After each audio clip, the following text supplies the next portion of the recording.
एक बार फिर आप सभी का स्वागत है आपके अपने चैनल टेल्यूमेंट इंस्टीट्यूट पर, जहां पर हम अकाउंटिंग, टैली, जीएसटी से रिलेटेड नॉलेजेबल और प्रैक्टिकल वीडियो को शेयर करते हैं। भैया, आज एक बहुत ही इम्पोर्टेंट और बहुत ही बेहतरीन प्रैक्टिकल वीडियो आपके पास लेके आया हूँ। पूरा वीडियो देखोगे तो मजा आ जाएगा। और अगर मजा आ जाए भैया तो कमेंट बॉक्स में लिख देना सर कि आनंद आ गया, ऐसी प्रैक्टिकल वीडियो लाते रहो। हाँ जी भैया, जीएसटी पोर्टल के इस ऑप्शन को जरूर चेक कर लो, नहीं तो होगा भारी नुकसान। और साथ में एक चीज और भैया देख लो यहाँ पे कि क्या देख लो भैया, ये देख लो कि जीएसटीआर 2 में भी आईटीसी होने पर आ सकता है नोटिस। जीएसटीआर 2 में भी आईटीसी होने पर आ सकता है नोटिस। जीएसटी पोर्टल के इस ऑप्शन को जरूर चेक करना है। और साथ के साथ दूसरी हेडलाइन है आज की वीडियो की, जीएसटीआर 2 में भी आईटीसी होने पर आ सकता है नोटिस। तो सर करना क्या भाई साहब, क्या बता रहे हो, डरा क्यों रहे हो? नहीं भैया, डरा नहीं रहे, केवल बता रहे हैं कि इस ऑप्शन को जरूर चेक कर लेना। और 2A के हिसाब से आईटीसी क्लेम के भरोसे मत रहना, बहुत सी चीजों को और साथ में देखना होता है। तो चलिए सर फटाफट से वीडियो की शुरुआत कर लेते हैं और चलते हैं जीएसटी पोर्टल के ऊपर। वीडियो बहुत इंपॉर्टेंट है, पूरी देख लेना, प्रैक्टिकल है। ठीक है सर, जीएसटी पोर्टल के ऊपर हम आ गए और हमने लॉग इन कर लिया। जनरली होता क्या है कि हमारे पास यहाँ पे कुछ नोटिस आते हैं और हम नोटिस को देख लेते हैं। यहाँ पे नोटिस आप लोग देख लेते हो कि भैया नोटिस आ रहा है। ये नोटिस कौन से है? जो नोटिस आपकी गलती के कारण आपको इश्यू करे गए हैं, आपकी गलती के कारण आपको इश्यू करे गए हैं, ये वो नोटिस है। ठीक है सर। अब क्या करना है आपको? आपको आना है सर्विसेज में। सर्विसेज में आने के बाद आपको यूजर सर्विसेज में, और आपको आना है sir view additional notices and order में। किसमें आना है sir? View additional notices and order में। सर एक बात कहूंगा आपसे, अगर वीडियो में आनंद आया तो जरूर लिख के भेजना भैया, क्योंकि आपकी जब कमेंट में पढ़ता हूँ, मैं हर किसी का कमेंट पढ़ता हूँ, आप लोगों को पता होगा, तो बहुत मोटिवेट हो जाता हूँ और फिर मेरी ऐसी वीडियो लाने को और मन करता है।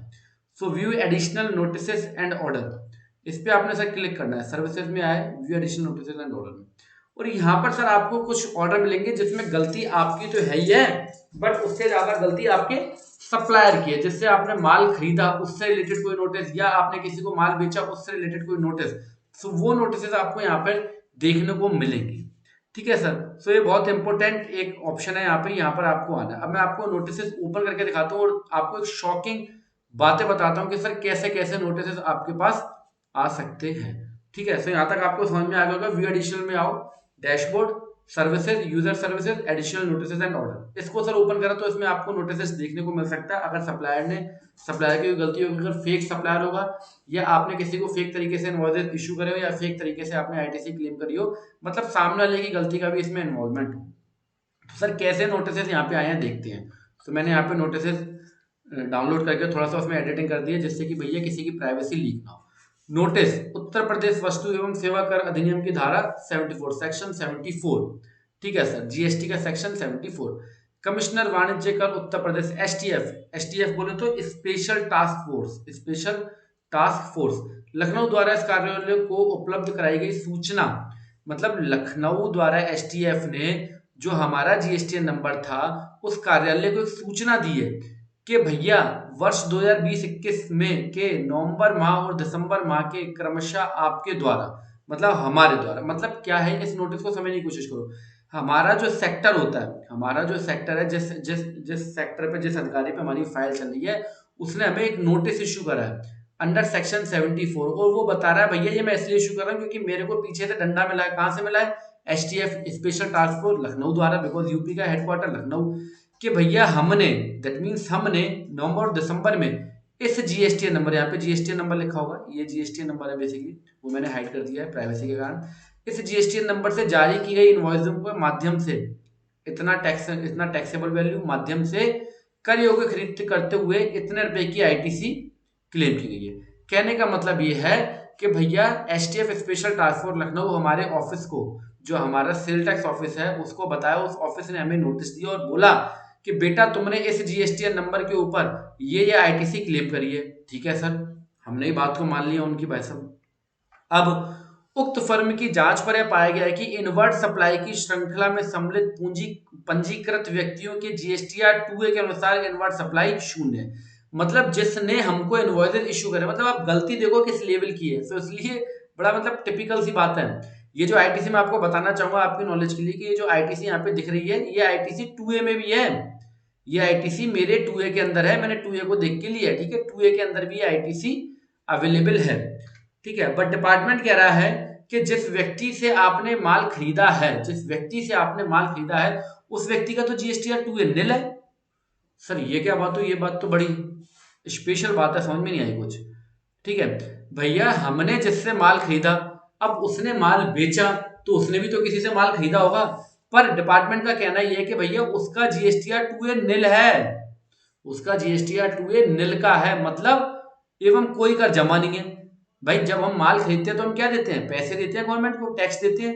जब हम माल खरीदते हैं तो टैक्स जमा करते हैं, पर इसका जीएसटीआर 2A तो निल है, कोई टैक्स जमा नहीं है। जबकि जीएसटीआर 1 के माध्यम से टैक्स इनवॉइस जारी किए हुए हैं, मतलब उसने इस जीएसटीआर नंबर ने अपना जीएसटीआर 1 फाइल करा, जिससे मेरे जीएसटीआर 2A में आईटीसी आई और मैंने क्लेम कर दिया। बट डिपार्टमेंट के स्पेशल टास्क फोर्स ने बोला बेटा तुम ही अकलमंदी हो, बादाम तो हम भी खाते हैं काबुल से मंगवा के, वो भी बढ़िया वाले। तो बेटा तुमने जो जीएसटीआर जो इस व्यक्ति से माल खरीदा है, ये तो है एक फेक व्यक्ति। ये क्या है? ये तो एक फेक व्यक्ति है, क्योंकि इसका जीएसटीआर 2A तो निल है। अब आप कहोगे सर हो सकता है उसने अनरजिस्टर्ड व्यक्ति से माल खरीदा हो। भैया बिल्कुल हो सकता है, तो उसका एक्सप्लेनेशन बनाना पड़ेगा, जवाब देना पड़ेगा। ठीक है, सो इस व्यक्ति का जीएसटीआर 2A निल है, जबकि जीएसटीआर 1 उसका फाइल किया हुआ है, उसके माध्यम से हमने आईटीसी को क्लेम करा। इसलिए तो ये मेरे नोटिस में नहीं है, एडिशनल नोटिस में, बिकॉज सारी गलती मेरी नहीं है। इन एडिजिबल आईटीसी ट्रांसफर करते हुए बिना वास्तविक खरीद। बेटा अब हमने तुम्हें भी पकड़ लिया कि तुमने बेटा कोई वास्तविक खरीद नहीं किया, तुमने केवल आईटीसी को क्लेम करा है और अपने टैक्स को बचाया है। ठीक है, आप लोगों को पता होगा कि आईटीसी की चोरी कैसे होती है, नहीं होती तो किसी क्लास में आगे चल के बताएंगे, वैसे तो हम अपने पेड कोर्स में बता देते हैं। करते हुए करा पंचवन के उद्देश्य से, कर को चुराने के उद्देश्य से खरीद से संबंधित कूटरचित, मतलब क्लेवर माइंडेड, क्लेवर तरीके से इनवर्ट सप्लाई की टैक्स इनवॉइस प्राप्त किए गए तथा बिना वास्तविक बिक्री के टैक्स इनवॉइस जारी करते हुए व्यापारियों को आईटीसी का अनुचित लाभ पहुंचाया गया। अच्छा भैया, आई थिंक आपको कहानी समझ में आ रही होगी, नहीं आया तो कमेंट बॉक्स में बताना। उक्त से स्पष्ट है कि कमेंट बॉक्स में जरूर बोला करो, है ना, क्योंकि मैं देखता जरूर। उक्त से स्पष्ट है कि आपके द्वारा विक्रेता फर्म द्वारा, ये जो विक्रेता फर्म थी जो कि जीएसटी नंबर यहाँ था, उसी का जीएसटी नंबर यहाँ पर से दुर्विसंध, मतलब गलत तरीके से करते हुए बगैर वास्तविक खरीदे। बेटा आपने भी माल खरीदा नहीं है, हमें पागल मत बनाओ। एवं टैक्स जमा किए बिना टैक्स इनवॉइस के आधार पर कपटपूर्ण रूप तरीके से आपने आईटीसी का दावा कराया। जो बेटा तुमने आईटीसी ली है ना, ये तुमने कपट तरीके से लिया, और मैं आपको बताने वाला हूँ कि 1 का 3। सर 1 का 3 क्या होता है? ये कोई जुआ बुआ खिलवा रहे हो क्या? 1 का 3 मतलब है बेटा गवर्नमेंट की 1 रुपए की चोरी करोगे तो 3 रुपए देने पड़ेंगे। गवर्नमेंट की 1 रुपए की चोरी करोगे तो 3 रुपए देने पड़ेंगे। हालांकि हम सब कुछ पेड कोर्स में अपने बताते हैं, 1 रुपए की चोरी करोगे तो गवर्नमेंट को 3 रुपए देने पड़ेंगे। अब कैसे देने पड़ेंगे अभी आपको बता दिया जाएगा। ठीक है, ध्यान रखना गवर्नमेंट की चोरी करते समय। जो जीएसटी अधिनियम की सेक्शन 16(2) जो कि आप पढ़ते रहते हो सर, सेक्शन 16(2)(c) के प्रावधानों के अनुसार अनुमन्य किए जाने योग्य है। ऑनलाइन दाखिल जीएसटीआर 2A के माध्यम से आपने जो आईटीसी क्लेम किया बेटा वो ये है। क्या है? वो ये है, तुमने जो आईटीसी क्लेम कर ली बेटा 32 लाख रुपए की तुमने आईटीसी क्लेम कर ली हमें पागल बना के। नवंबर के महीने के अंदर तुमने करी 13 लाख रुपए की, दिसंबर में करी 18 लाख की। अब देखना 32 के लेगी कितनी गवर्नमेंट, 32 के गवर्नमेंट लेगी कितनी, देखना भाई सा बड़ा इंपॉर्टेंट वीडियो है। ठीक है, चलो सर, तो 32 लाख की तुमने आईटीसी कर ली, 1,81,00,000 रुपए के करीब तुमने टैक्सेबल वैल्यू के ऊपर 32 लाख रुपए की आईटीसी तुमने क्लेम कर ली। जबकि सामने वाले का 2A निल है, वो भी पागल बना रहा है, तुम भी पागल बना रहे हो, उसको भी लव लेटर भेज दिया और तुम्हें भी लव लेटर भेज दिया हमने। ठीक है, चलो, अतः आपसे, अब आप कहोगे नहीं नहीं मैं तो भैया ठीक हूँ, क्योंकि चोर कभी ये कहता नहीं है मैंने चोरी की है, गलत व्यक्ति कभी नहीं कहता मैं गलत हूँ, पागल कभी नहीं कहता मैं पागल हूँ, है ना। अतः आपसे पहले तो बेटा इतनी चीजें ले आओ, अगर तुम सही हो तो इतनी चीजें लेके आओ। क्या लेके आओ? माल की इनवर्ट तथा आउटवर्ड सप्लाई से संबंधित अकाउंट लेके आओ, अपने स्टॉक का विवरण लेके आओ, संगत वर्ष में प्राप्त किया गया इनपुट टैक्स क्रेडिट का अमाउंट, उस वर्ष में जो तुमने आईटीसी क्लेम करी है उसकी पूरी डिटेल लेके आओ। ठीक है, और अगर तुमने जेन्युइनली आईटीसी अगर बेटा प्राप्त की है तो आउटपुट टैक्स पेएबल की डिटेल लेके आओ।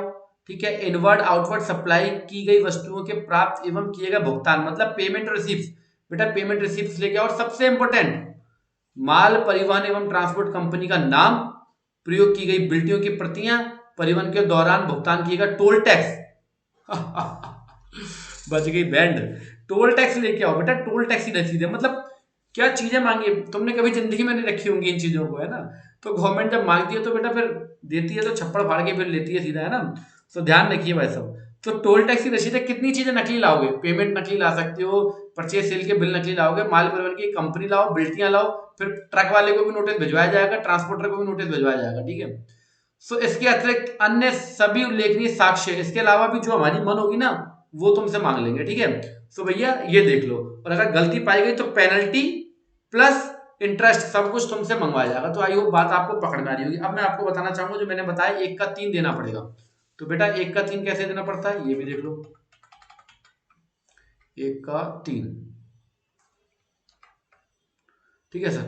सो यहाँ पे मैं आपको दिखाता हूँ थोड़ा सा और। हाँ जी भैया, ये वही चीज है।